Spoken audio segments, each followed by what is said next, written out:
Hey everyone, GuardianE here with another live reaction and first impression video for Fire Emblem Heroes. I guess it's not technically a first reaction because we know who the characters are. They've been revealed from the FEH channel yesterday. So if you actually do want to see my raw reaction to those characters being revealed one at a time, then I will go ahead and link the reaction and analysis of the FEH channel from yesterday. However, what we are going to be reacting to, of course, are the skills that are revealed, as well as the new mechanic, apparently, that I completely missed during the FEH channel, that involved, the swapping of characters defensively. So let's go ahead and just get started. It's Love of a King. It's going to be the Valentine's seasonal banner.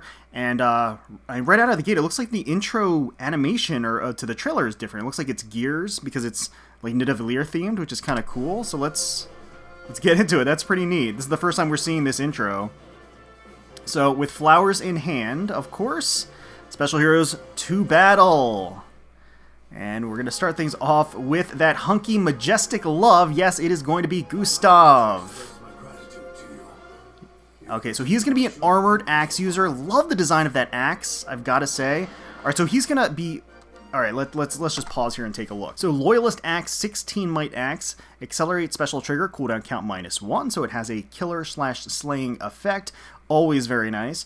If foe initiates combat, or if foe's HP is greater than or equal to 75% at the start of combat, inflicts attack defense -6 on foe during combat. And also, if foe can make a follow-up attack, reduces damage from foe's first attack by 75%. Okay, alright. So he's a bit of a tanky guy here. So breaking that down, of course, that does mean that he gets the killer slaying effect. That's always good. And then the condition is if he's enemy phasing or if his foe is above 75% or equal to, which means that he can be player phasing and have this effect. It's just that you have to have that HP threshold. But no matter what, whenever he's enemy phasing, he's going to have his condition met.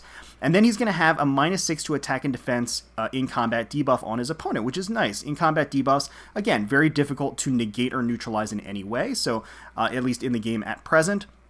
And also, if foe can make a follow-up attack, reduces damage from foe's first attack by 75%. So get some in-combat damage reduction or built-in damage reduction with the weapon, which is very nice. And it's predicated or conditioned upon the enemy being able to follow-up attack. So it's not a guaranteed follow-up attack. It's not like necessarily a bold fighter or a quick riposte or something like that. It's just even if they meet the speed check in double, the first attack will be reduced by 75%, which is honestly kind of nice. So I'm assuming that's going to synergize with the rest of his kit, because ultimately, if he's like a kind of a one-hit pony in terms of being able to just completely destroy on enemy phase after tanking a hit, then the enemy's not going to get the opportunity to double him.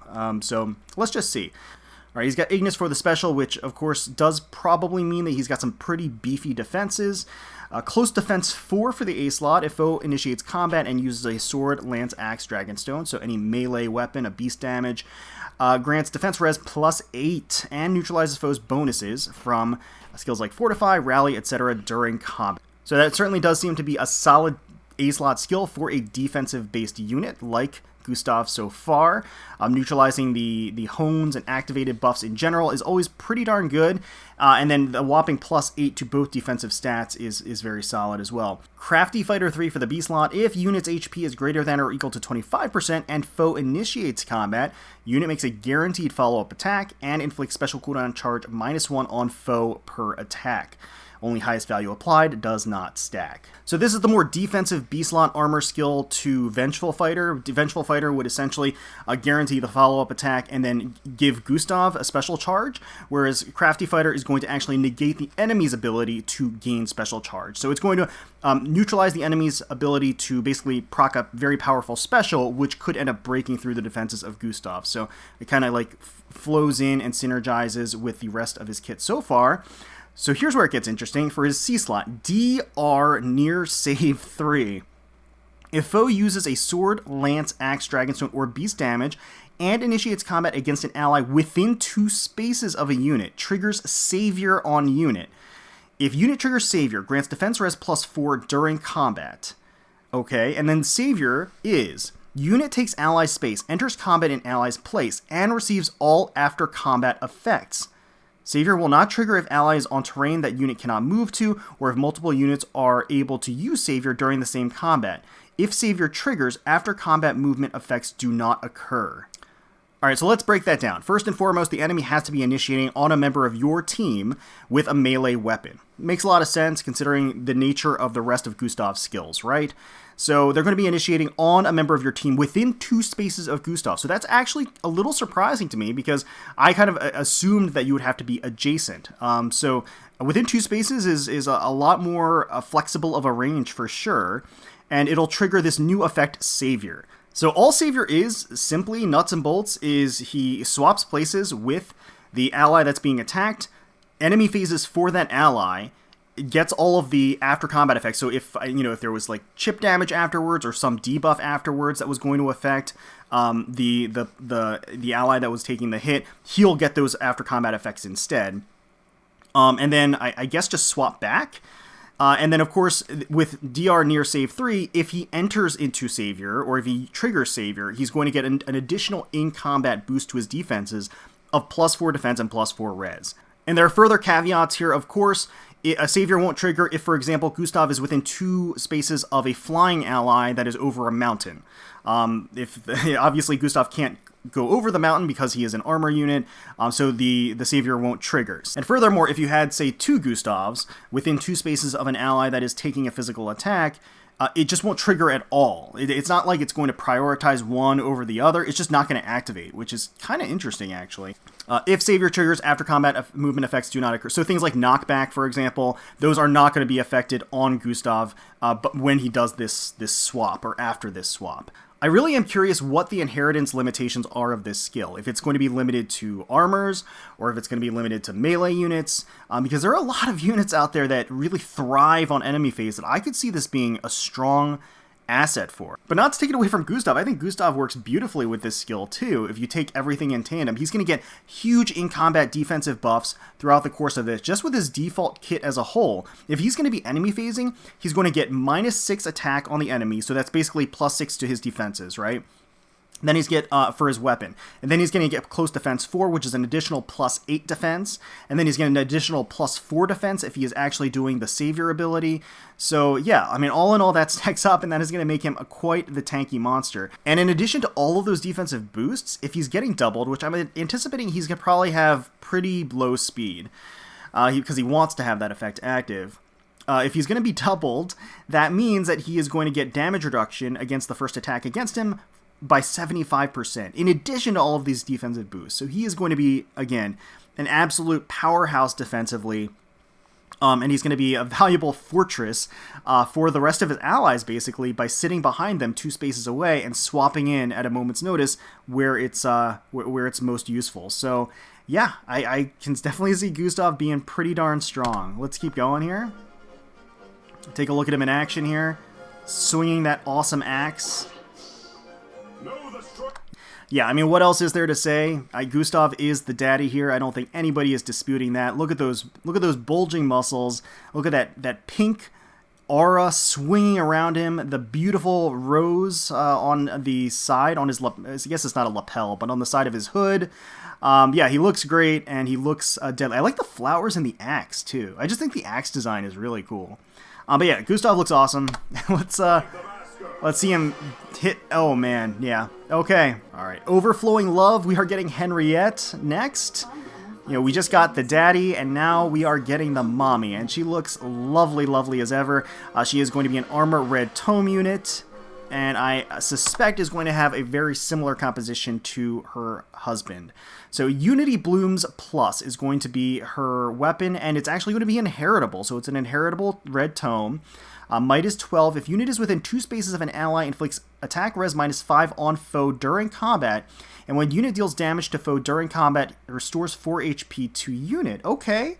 Triggers even if 0 damage is dealt. So it's going to be a self-sustained weapon. The condition is that she's within 2 spaces of an ally, and I already see that she has AR save 3, which means that condition is probably also going to be being within 2 spaces of an ally, so that's going to meet that condition.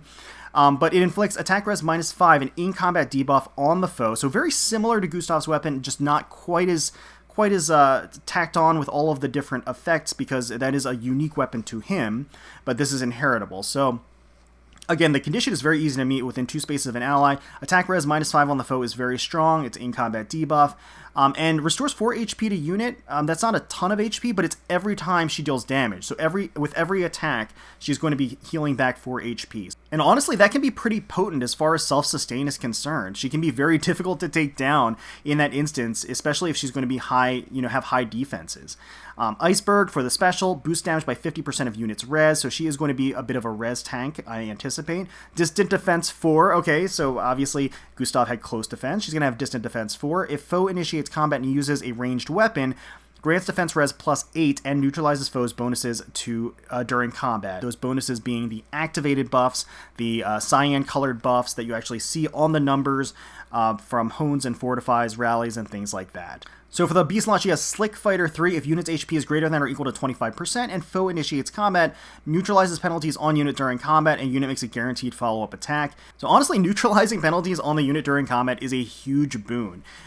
So many game modes now are just chock full of debuffs everywhere. Map-wide debuffs, cardinal direction debuffs, ranged debuffs, up to 4 ranged debuffs. Like, all these debuffs are being stacked on, and being able to just flatly neutralize them is just a very powerful thing. And then guaranteed follow-up attack is obviously going to be very solid. She's probably going to be in armor with relatively low speed, so that's going to be very helpful for her. And then it's going to be an HP condition. And of course, like I said, with Unity Blooms, she's going to have self-sustain with the heals to stay above that 25%, which is a very reasonable threshold to keep. Which is actually pretty interesting because Gustav doesn't have any self-sustain, although his B-slot is also HP dependent. So you may want to just, I guess that's just a side commentary. He may want some sort of self-sustain on him so that he keeps above whatever B slot gets slapped onto him. But I think Slick Fighter 3 is definitely a solid pick for Henriette. And then we've got for the C slot, And then on the C slot, we've got AR's Far Save 3. So if foe uses a ranged weapon and initiates combat against an ally within 2 spaces of unit, triggers Savior on unit. If unit triggers Savior, grants attack res +4 during combat, and then Savior is the same effect. So to break this down simply, she's just the ranged version of Gustav as a red tome versus Gustav's green axe. With an inheritable weapon, which is different, which also has a little bit of self-sustain, but not quite stacked on with all of the other effects, like the Killer Slaying effect, and everything else that his weapon does. Honestly, I can see this being very, very potent. And I do want to note with the Save 3 skills, if multiple units are able to use Savior during the same combat, it won't trigger at all. However, that doesn't mean that... So Gustav's condition and Henriette's conditions are different. It's if they're being attacked by either a melee unit or a ranged unit. So you can have both Gustav and Henriette covering a unit, and they'll both just kind of swap in where they need to, which is kind of ridiculous. That means you can have one bait unit out there, and again, with the enemy AI and how it operates, it's going to be very easy to bait units how you want to, depending on, the configuration and the defenses of the unit you have out there. And then if you have both Gustav and Henriette within range, they're just each going to swap in, no matter if the enemy is a melee or even if there's like multiple danger ranges of a melee and ranged enemy. So they'll work in tandem perfectly together. So that's kind of awesome. It's kind of an interesting effect for sure. Okay, she's going to take that hit, and here is the Iceberg. I think she looks pretty amazing here. Henriette has really grown on me over the Forging Bonds. I think she's been really fun, a fun character to add in there. Adds a new dimension, certainly to the ASKR duo as well. I mean, the ASKR family. And I think she looks great. She certainly looks fantastic in that form-fitting, toga-inspired outfit. I love the fact that the tips of her hair has those pink highlights. Super cute. And of course you see the explosion, the whirlwind of magic alongside. It looks like some flower petals kind of flying around as well. Yeah, I mean, beautiful, beautiful art for a beautiful, beautiful character. Can't be mad about that. And of course we have Uplifting Love, Alphonse, going solo this time around, taking some inspiration from his... I guess his Fire Emblem Lord brethren of going pantsless and showing off those legs. But he is going to be a green armor unit, or a green tome armor unit. Amity Blooms plus 12 might. It's going to be a green tome that's inheritable. If unit is within 2 spaces of an ally, inflicts attack res -5 on foe during combat, and when unit deals damage, restores 4 HP. So it's the same deal as his mother's tome. It's going to be basically the same, except it's going to be a green tome. Moonbow for the special. treats foes defense res as if reduced by 30% during combat. Defense res form 3 for the A slot. If unit is within 2 spaces of an ally, grants defense res plus X to unit during combat. X being 2 times the number of allies within 2 spaces plus 1, max 7. That's actually pretty good for a really defensive, tanky enemy phase unit. The form skills are actually pretty strong, and the fact that this is going to supplement both of his defensive stats, he's going to be inheritable, and honestly, based on this, he's going to be the 4-star focus unit of the banner, so he's going to be relatively easy to get. So, relatively easy access to Defense Res Form 3 is not a bad thing. Bold Fighter 3 is also still very strong. It's still very useful armor B-slot skill. So Bold Fighter, again, if unit initiates combat, grants special cooldown charge +1 to unit's attack, and unit makes a guaranteed follow-up attack. No HP condition. Bold Fighter, you can just keep attacking and keep doubling and keep getting your special charge. So yeah, still just as strong. So obviously as the 4-star demote, he's not going to have the complete kit as his mother and father would in this instance. But I have to say, as the 4-star focus unit, he's got some good stuff. His weapon is very good. His A-slot skill is useful. His B-slot skill is solid. So, I mean, he's actually not a bad unit to go for if you need any of these just extra fodder for these. And he's probably going to use them very well. I suspect he's going to have pretty high defensive capability. So, bravo. As far as 4-star focuses are concerned, he's actually, offering quite a bit. And actually, we can see here, he's actually not bare-legged. I thought he was, but he has kind of biker shorts. Oh, I guess it's not biker shorts. It's like spats on, but they're actually ASKR inspired, because it's got like the gold stripe there. He has exceptionally poofy sleeves on his arms. I like the flowers, the pink and the yellow flowers kind of floating and swirling around him. You have the blue sparkles as well, and then the fade of the energy with like the blue and the yellow. It looks really great. And he's got kind of that wreath over his head, too, that kind of fits the whole TOGA theme that they've got going. It looks good. Pretty nice. I actually really like the attack animation effect. And then finally, we are going to get the duo unit, Undying Ties Duo. So this is going to be Leaf, and of course Thrasher along the way. So it's Cavalry Red Tome unit. Interesting. So they are going to be the sole cavalry unit on the banner. I probably shouldn't venture a guess as to how that's pronounced, but I'm going to try anyway. Is it Bjalfi? Or Pjalfi? I don't know what the first letter is there. But anyway, moving on. It's a 14 might non-inheritable red tome. Grants attack +3. If unit is within 3 spaces of an ally. Interesting. Grants attack speed defense res +6 to unit during combat. Unit makes a guaranteed follow-up attack and reduces the percentage of foes' reduced damage by percent skills by 50%, but after combat, if foe attack deals 20 damage to nearest ally. Example, if foe has a reduced damage by 45%, skill would reduce damage by 23% instead. Alright, so we've come full circle. We have the reduction of damage reduction. Alright, so the reduction of damage reduction in this instance is by 50%. So are we going to get the damage reduction of damage reduction in the future?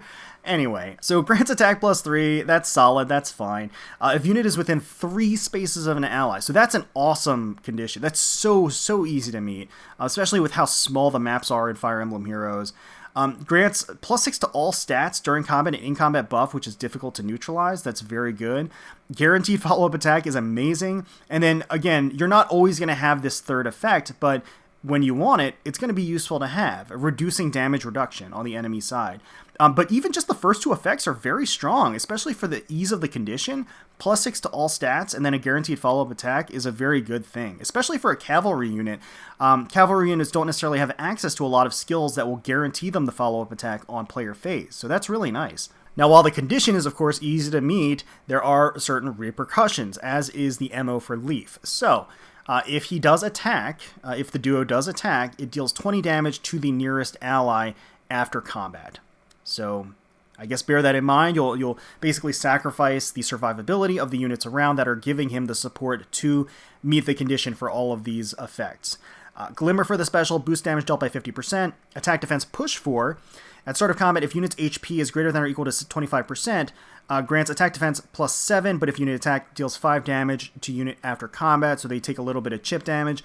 The push 4 skills are excellent. The 2 stats that are being boosted, attack is obviously going to be very useful. They want to deal as much damage as possible. And then defense, that's going to be helpful when initiating against or taking hits from either a bow, like an archer, or a dagger user. At the same time, any distant counter units that they are initiating against, it's going to be helpful to have that defensive boost as well. So yeah, that's a solid choice. Lull attack res 3. If units attack... Lull attack res 3 for the B slot. I love the lull skills. I think they're very strong, and I think they're very, very useful, especially on cavalry units. And so inflicts attack res -3 on foe and neutralizes foes' bonuses to attack and res during combat. So all of those fortifies and rallies to resistance to help the enemy defend against Leaf are going to be basically null and void with lull attack res 3. Plus they get an extra in combat debuff for their troubles. So very solid there. And then for the C slot, so we got Fatal Smoke 3. Foe cannot recover HP during or after combat. And after combat inflicts deep wounds on target and foes within 2 spaces of target. So deep wounds is being blocked by the progress bar there, but it says units HP cannot be healed throughout the next actions. Interesting. So he basically is going to have that. So these are both 2 interesting things that they've added as elements that we haven't really seen too much before. For one thing, you've got reduction of damage reduction in his weapon. And then for Fatal Smoke 3, you have heal nullification. We have like assist nullification in the game, but we haven't had like full-on heal nullification. And so it says you can't recover HP during or after combat, which is especially interesting because so many of the weapons in this banner are about healing during combat. So he kind of acts almost as a direct counter or other side of the coin to those units by essentially negating their ability to heal during combat. And it also says after combat, so things like Mystic Boost are not going to have an effect when you have Fatal Smoke 3 active. And it's any during combat healing, which means that Ether, Soul, like any specials where you heal back during combat are going to be negated by Fatal Smoke 3. That's really interesting, actually. That completely negates a lot of these self-sustained specials that are out there. Kind of scary, actually, to think about. It's niche, of course. It's not going to be a skill that's going to be very useful in every encounter, but I think against specific types of units that rely on self-sustain like that, Fatal Smoke 3 is going to be really deadly. Because especially for like Omni-tanks out there that rely on the self-sustain of a special to heal over and over again, Fatal Smoke 3 is just going to neutralize that entirely.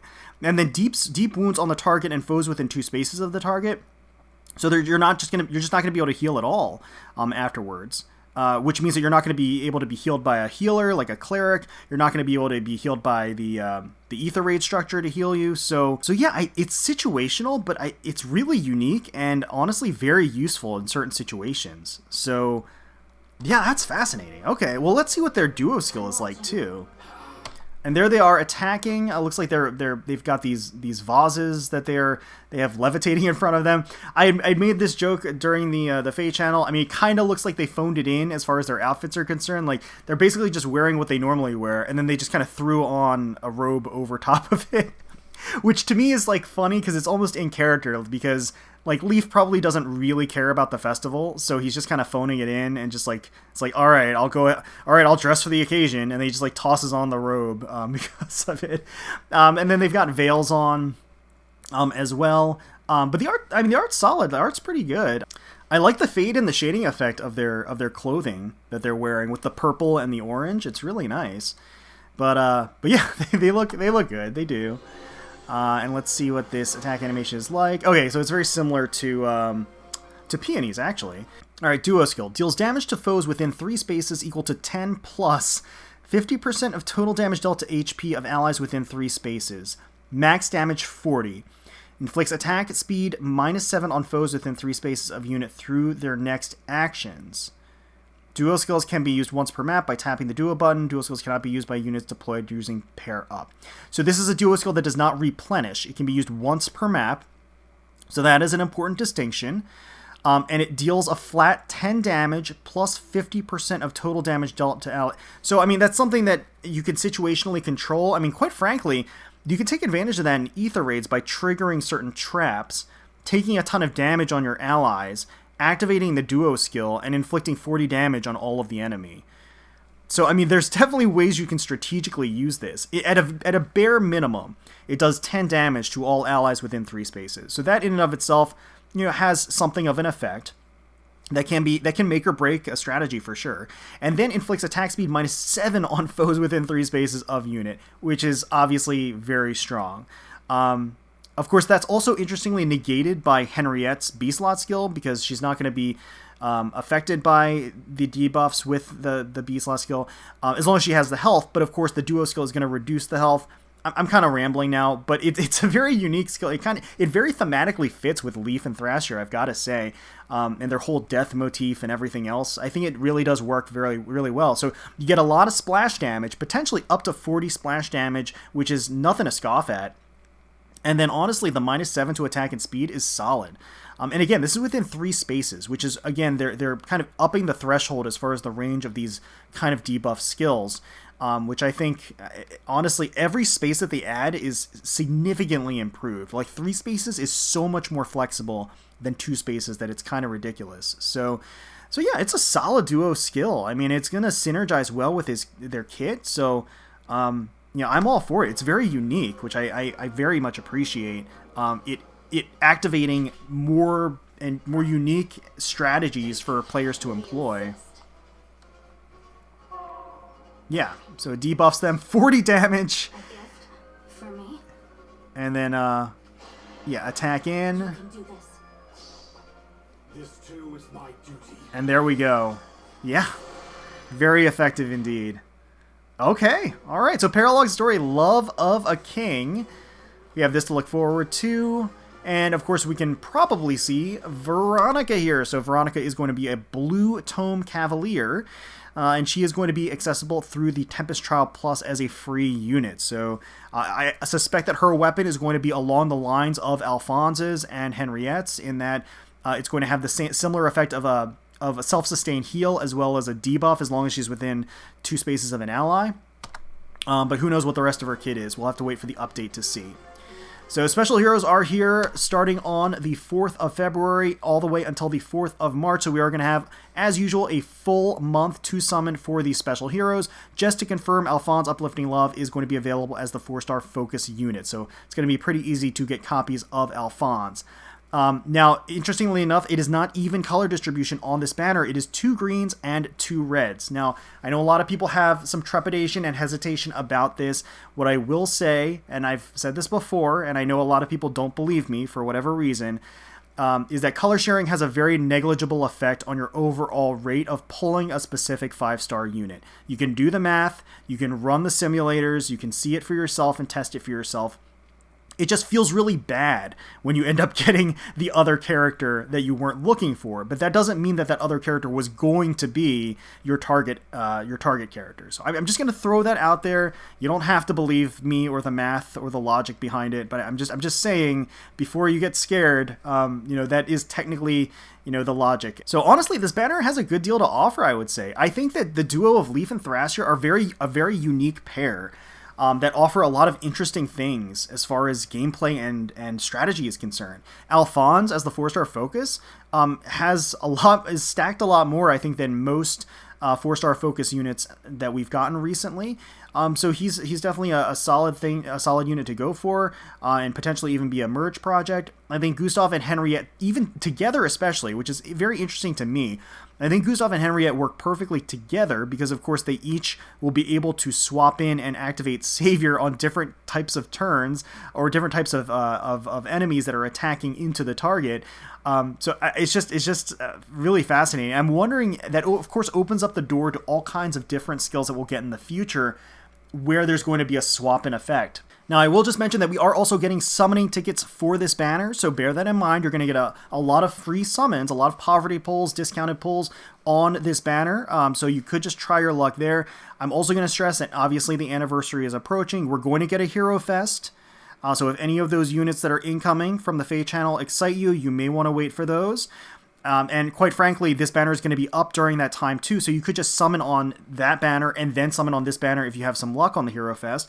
Also, there is a Hero Rises that's coming, and there's going to be an associated A Hero Rises banner, which is honestly probably going to be amazing, because it's going to be 4 units from a community vote that they want to get for free. And so for all 4 of those are going to be boosted focus units on a banner later on.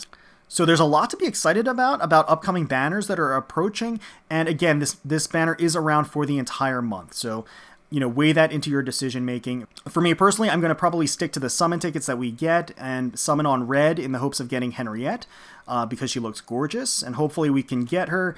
And, you know, if we get a duo leaf along the way, I'm certainly not going to complain if we get one of those instead. So that's probably going to be my game plan, and then maybe we'll reevaluate, you know, as the month continues and see how that goes. And because I am sticking to free and discounted summons, most likely those summons and pulls will be included on our February edition of Poverty Pulls. But let me know in the comments below if you're excited for this banner, if you're going to be pulling on this banner day one, and which characters and colors you're going to be pulling for. I wish you the best of luck. I hope you get all of the characters and merges that you are looking for.